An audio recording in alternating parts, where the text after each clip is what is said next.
सुप्रभात, good morning. सीधा सौदा के आज के थर्सडे, अब वो अपन ढलान की तरफ बढ़ चले इस हफ्ते की। वेडनेसडे पीक कर गया है, थर्सडे और फ्राइडे ढलान एकदम मस्त। तो थर्सडे आ गया है, लेकिन हाँ, बहुत इंपॉर्टेंट सेशन सामने खड़ा है। कुछ रिस्पाइट स्क्रीन्स पे कल प्ले आउट हुआ तो सब जानना चाहते हैं हम उसको कैपिटलाइज कर पाएंगे, नहीं कर पाएंगे। एक्सपायरी का दिन है, भतेरो रिजल्ट्स पे रिएक्ट करना है, भतेरो रिजल्ट्स आने हैं, पूरा दिन भर एक्शन नजर आएगा। भाई साहब, 3 निफ्टी और 12 वायदा के रिजल्ट्स अवेटेड, तो 15 तो ऐसे हो गए कैश के भूल दीजिए आप।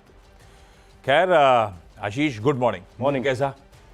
बढ़िया लग रहा है और बहुत स्टॉक्स आइडियाज़ हैं आज। जैसे कि आपने बताया ना, हो सकता है कि आज प्रॉब्लम ऑफ प्लेंटी ना हो जाए कि ये लिस्ट में शामिल कर दिया है, इससे ज़्यादा कहीं है और एक्शन नजर छोड़ा है वो हमेशा एक्शन ज्यादा दिखाता है। वो दिखाएगा। गिफ्ट निफ्टी लगातार स्ट्रेंथ दिखा रहा है। आज वैसे थोड़ा सा फ्लैट ही लग रहा है फिलहाल के लिए, कुछ खास संकेत यहाँ पर देखने को नहीं मिल रहे। ग्लोबल आपने ऑलरेडी एक्सप्लेन कर ही दिया था, प्रीवियस शो में सुन भी रहा था मैं। तो संकेत अगर आप देखें तो रिजल्ट के लिहाज से आज काफ़ी बड़ा एक्शन वाला दिन है और आज तो बहुत सारे आईटी स्टॉक्स भी एक्शन में रहेंगे। वैसे एक स्टॉक ऐसा है जो मैं अपनी लिस्ट में शामिल ही करने वाला था, आपने ले लिया वो। कौन सा?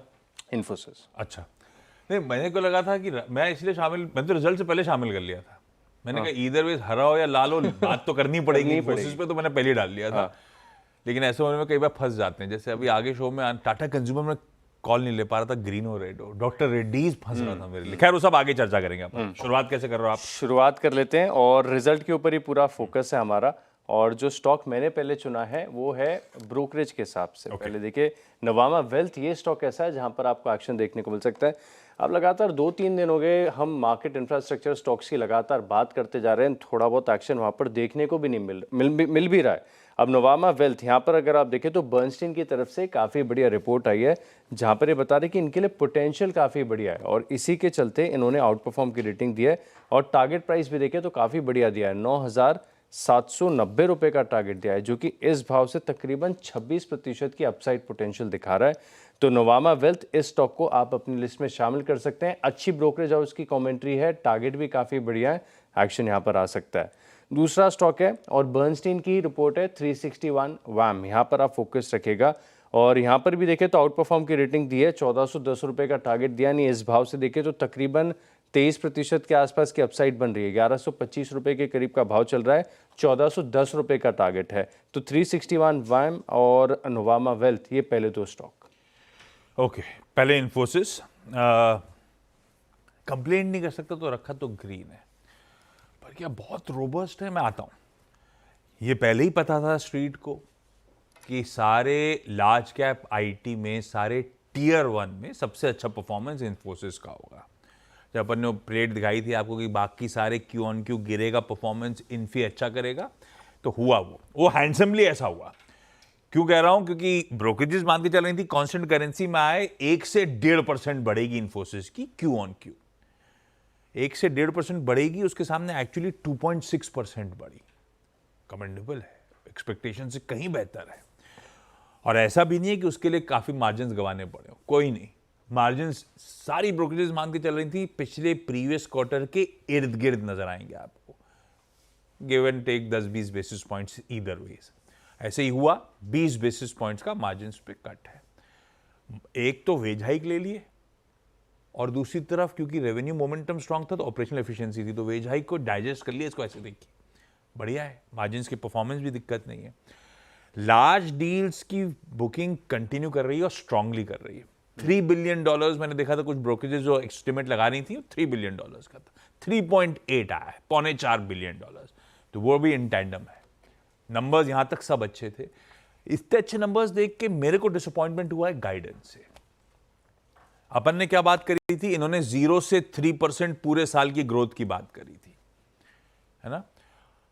कुछ ब्रोकरेजेस कह रही थी कि जैसे जैसे ईयर प्रोग्रेस करेगा, लोअर कॉन्फिडेंस बढ़ रहा होगा तो लोअर थ्रेशोल्ड बढ़ा देंगे, तो 1 से 3% होगा। 1 से 3% करा।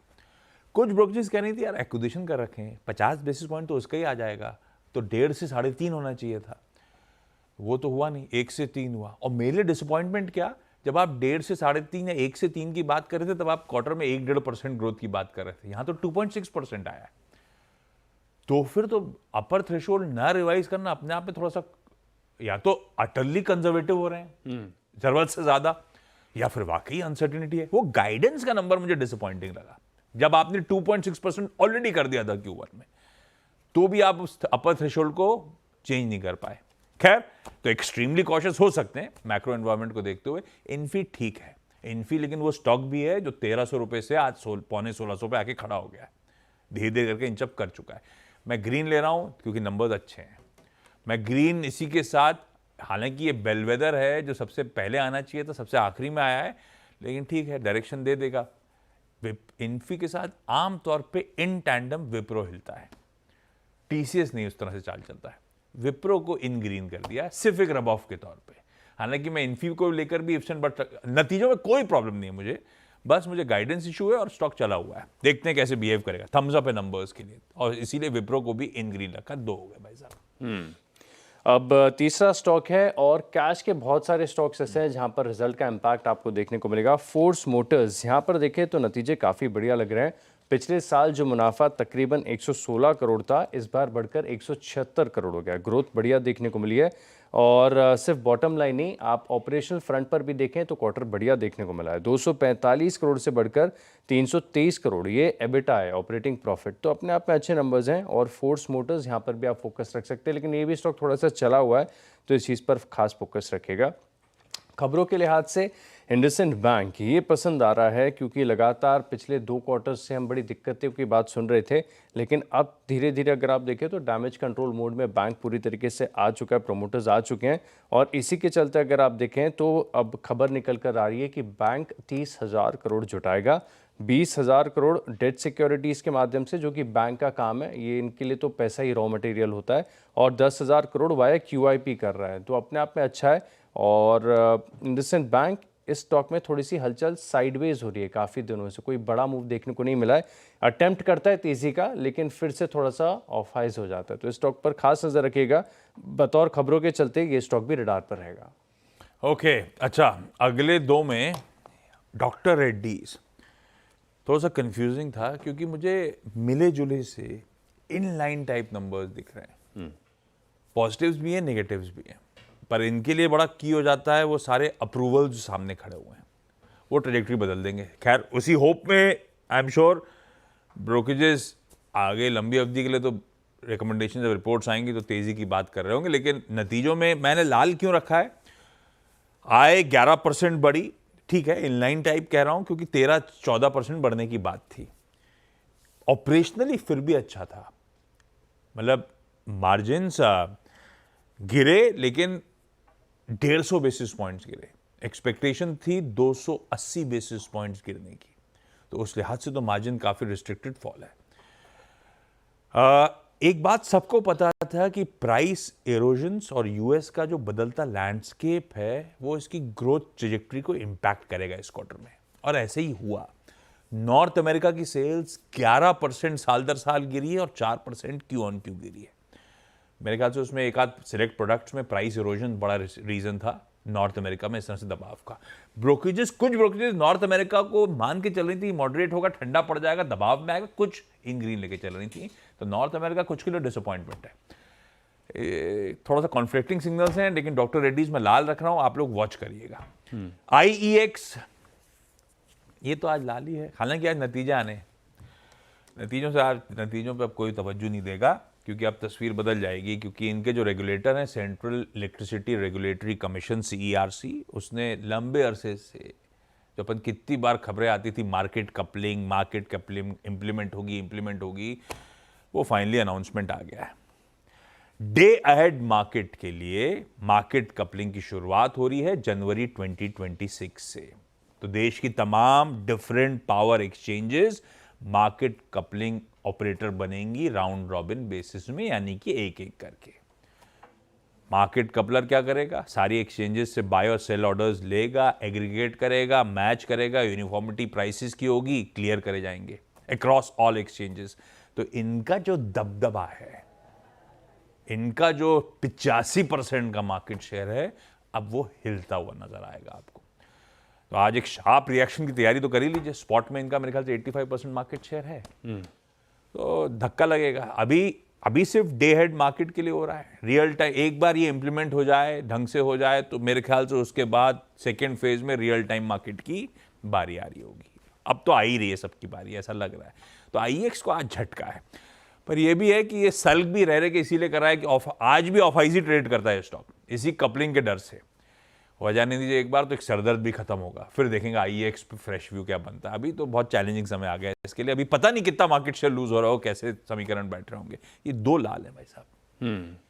अब स्टॉक मैंने चुना है थायरोकेयर टेक्नोलॉजीज, और यहाँ पर हम डायग्नोस्टिक स्पेस की चर्चा लगातार शो में कर भी रहे हैं। स्पेस में थोड़ी सी स्ट्रेंथ नज़र आ रही है। अब थायरोकेयर के नतीजे आप देखें तो बढ़िया साइड पर लग रहे हैं, और मुनाफा 24 करोड़ से बढ़कर 38 करोड़ हो गया पिछले साल के मुकाबले।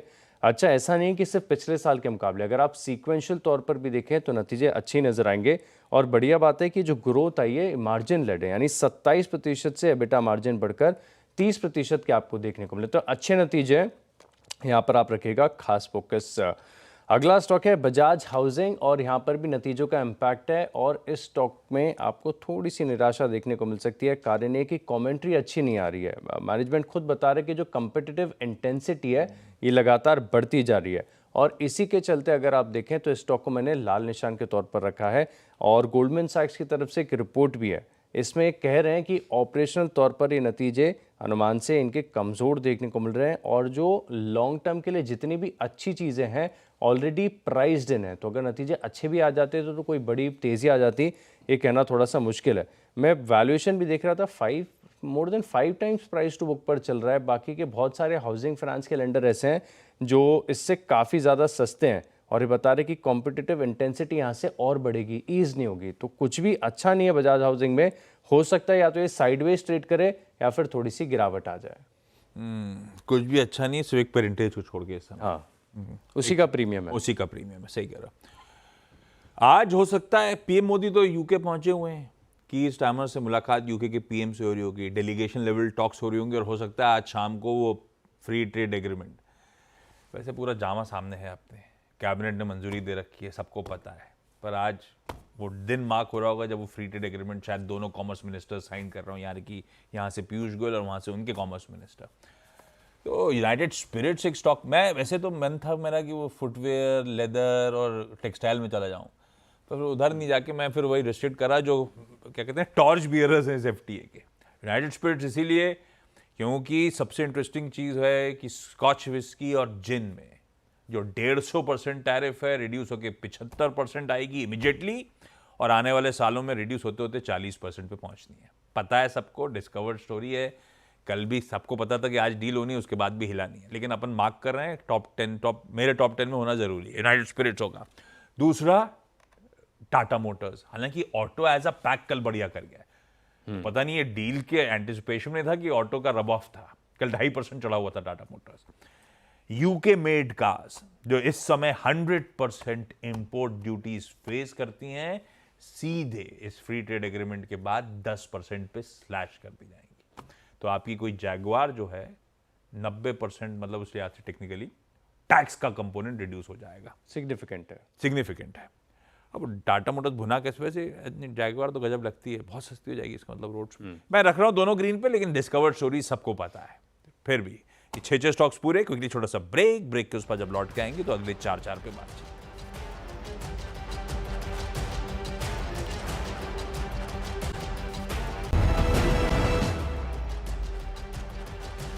चलिए, ब्रेक के बाद आपका स्वागत है। स्टॉक्स की अब बात करते हैं, और स्टॉक मैंने चुना है बोरोसिल रिन्यूएबल्स। इस स्टॉक को आप अपने रडार पर रख सकते हैं।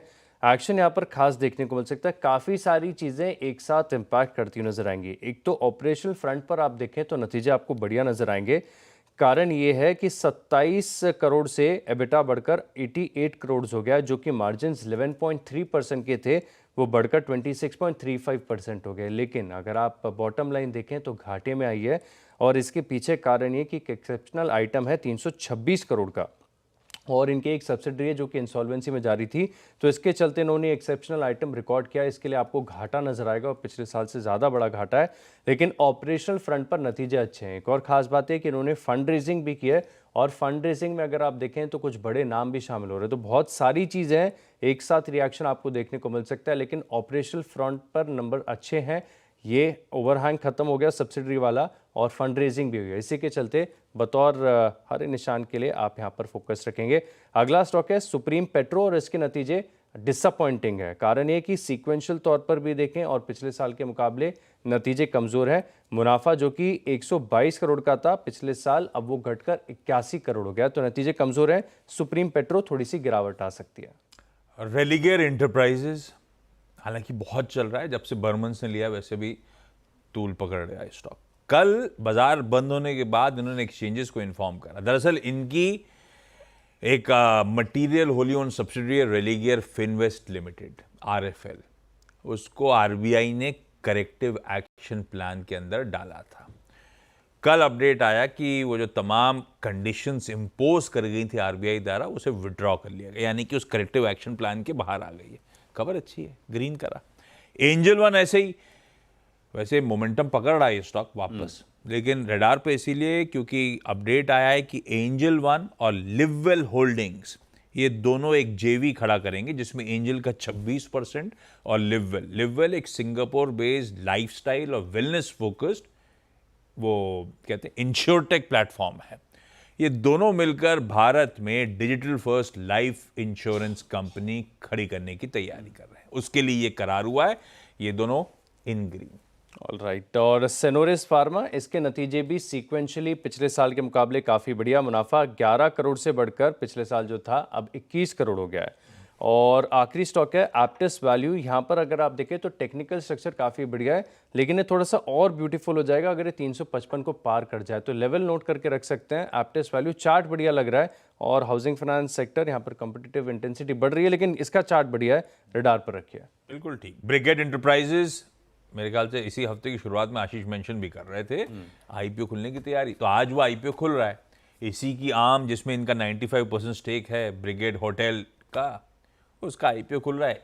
इन ग्रीन रखा तो है मैंने, पर जैसे मैंने वो UK FTA की बात करी थी, ये सबको पता है। अच्छा, कल रियल एस्टेट वो जो 2 लास्ट रेट से चलते सबका मूड बिगड़ा है बहुत ज़्यादा, पूरा रियल एस्टेट पैक का मूड बिगड़ा होता, देखिएगा, नज़र रखिएगा। टाटा केमिकल्स मोमेंटम स्ट्रॉन्ग बन रहा है।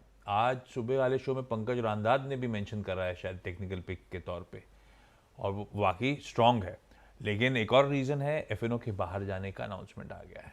मुझे लगता है वो भी अपने आप में एक रिलीफ दिखाएगा स्टॉक में। इन ग्रीन रख के जा रहा हूँ। 10 स्टॉक्स पूरे। क्विकली छोटा सा ब्रेक के उस पार्ट टीम्स का एक quick wrap up.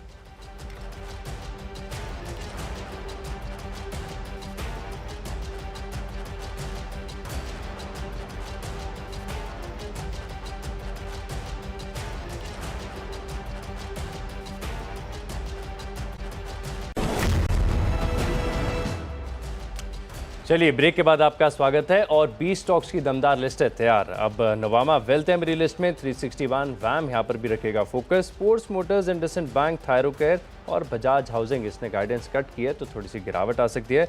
Borosil renewable, Supreme Petro, Senores pharma और टेक्निकल तौर पर एप्टिस वैल्यू हाउसिंग, इन स्टॉक को रखें रडार पर। ओके, मेरी 10 की जो सीधा सौदा की टीम है, अब वो आपकी स्क्रीन पर सिर्फ नज़र रखिएगा। आज बताना भूल गया कि जो भी स्टॉक्स मेंशन हो रहे हैं वो सिर्फ बातचीत में ला रहे हैं। ट्रेड इन्वेस्टमेंट का मन हो तो इंडिपेंडेंट फाइनेंशियल एडवाइजर से कंसल्ट कर लीजिएगा। Infosys, Wipro, United Spirits, Tata Motors, Religare, Angel One, Brigade Enterprises और Tata Chemicals in green, doctor Reddy's और IEX इन रेड आज के।